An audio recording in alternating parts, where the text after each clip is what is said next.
ট্রাম্পের অভিষেকের আগে তাইওয়ান সহ এশীয় অঞ্চলে উত্তেজনা বৃদ্ধির আশঙ্কা।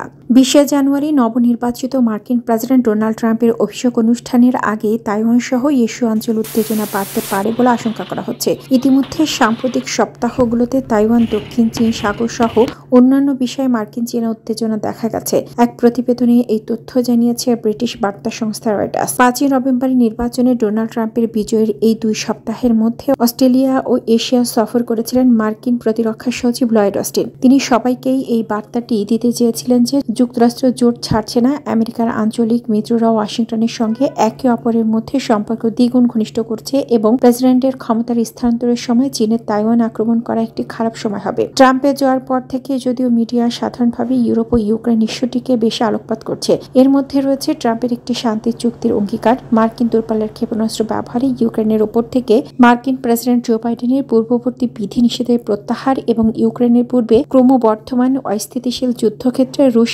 আক্রমণকারী বাহিনীর অগ্রগতির বিষয়গুলো। উদ্বেগের একটি বৃহত্তর ক্ষেত্র হয়ে উঠেছে তেল উৎপাদনকারী মধ্যপ্রাচ্য।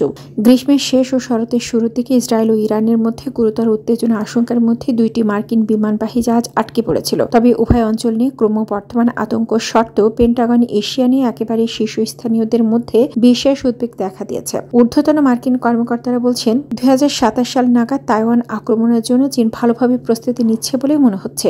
মার্কিন গোয়েন্দারা বলছে চীনা নেতা শি জিনপিং দেশটির সামরিক বাহিনীকে ওই বছরের মধ্যে দ্বীপরাষ্ট্রটি দখলের জন্য প্রস্তুত থাকার নির্দেশ দিয়েছেন। তবে এ ধরনের পদক্ষেপের আদেশ দেওয়ার সিদ্ধান্ত এখনও নেননি তিনি।